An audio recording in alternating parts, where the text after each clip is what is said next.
एक बात मुझे आपसे कहनी है, आपने भी ये विषय उठाया था जब आप अपनी बात रख रहे थे, शेड्यूल कास्ट के साथ जो धोखा किया गया सुप्रीम कोर्ट के जरिए। आप इस बात को इस तरह समझे, 1.5 साल पहले मैंने मांग की थी, अगर इतना हितैषी हमारे लोग होते तो जब ईडब्ल्यूएस 10% दे सकते हैं तो 5% शेड्यूल कास्ट के उन जातियों को दिया जा सकता था। लेकिन दृढ़ संकल्प और इच्छा शक्ति नहीं है गरीबों के उत्थान की। ये जो हमारे साथ खेल किया गया है, ये खेल जो है इसमें बहुत गुस्सा है, सरकार को संज्ञान लेना चाहिए और सत्ता और विपक्ष दोनों जो है अपना स्टैंड क्लियर कर दें। लोकसभा में एक अप्रत्याशित घटना सामने आई जब चंद्रशेखर आजाद ने ऐसी वर्ग के साथ धोखाधड़ी पर अपना बयान पेश किया। जैसे ही चंद्रशेखर आजाद ने महत्वपूर्ण मुद्दों पर बोलना शुरू किया, अचानक ही उनका माइक बंद हो गया। चंद्रशेखर आजाद की आवाज अचानक ही कहीं गुम हो गई, जिससे उनकी महत्वपूर्ण बातें सुनने में अड़चन आई।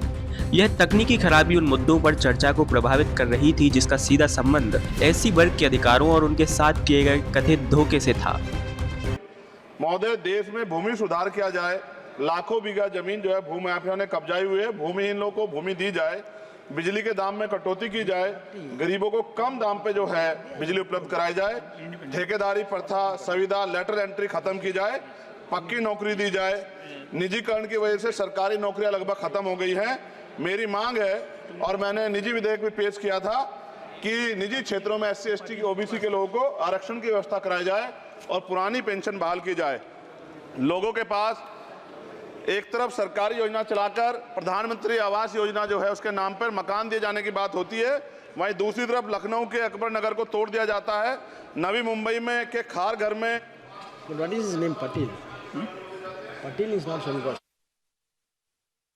No, this is it a caste? की जा He is a caste man, Chandrasekhar.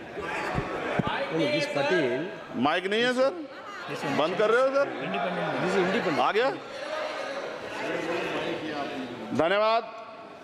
हमारे लोग सर आर्थिक रूप से बड़े कमजोर हैं और 2 अप्रैल 2018 के मुकदमों के लिए कई बार सरकार से बात हुई, वापस नहीं हुई, उनको वापस करा जाए। भीमा को वकीलों को बहुत पैसे लगते हैं सर।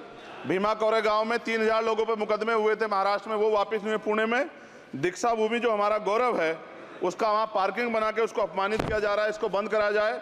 पेट्रोल पंप के जो डीलर्स मार्जिन है वो 2017 से नहीं बढ़ा सर, इसका असर ग्राहकों पे पड़ता है, इसका असर जो है पेट्रोल पंप के नेटवर्क सुचारू रूप से चलाने पे पड़ता है। डीजल मार्जिन की बढ़ोतरी ना होने से हजारों कर्मचारी, लाखों कर्मचारी जो वहाँ काम करते हैं उनके जीवन पर असर पड़ रहा है। सहारा का में 10 करोड़ जमाकर्ता का लाखों करोड़ों रुपए जमा है। कंपनी बंद हो जाने के कारण 10 लाख से ज्यादा एजेंट बेरोजगार हो रहे हैं, नौकरी कहीं है नहीं। भुगतान ना होने के कारण जमाकर्ताओं के द्वारा एजेंट पर जबरदस्ती भुगतान कराने का दबाव बनाया जा रहा है, जिसके कारण 5000 से ज्यादा एजेंटों ने आत्महत्या कर ली है। सभापति महोदय, उत्तर प्रदेश देश का सबसे बड़ा सूबा है, उसको इस बजट में कुछ नहीं मिला और बहुत सारे मेंबर, 80 के लगभग हम मेंबर जो है उत्तर प्रदेश जीत के आए, ना के बराबर मिला। यूपी में 25 करोड़ से ज्यादा आबादी है, उत्तर प्रदेश के अंदर 5 किलो राशन सरकार दे रही है, लेकिन जीवन जीने के लिए काफी नहीं है। और भी बुनियादी सुविधाओं की जरूरत पड़ती है, अगर इज्जत की जिंदगी चाहिए, उसके लिए सरकार के पास कोई उपाय नहीं है। यूपी जब एक बड़ा राज्य है, लेकिन यूपी में भाजपा सरकार की विकास गति बहुत धीमी है।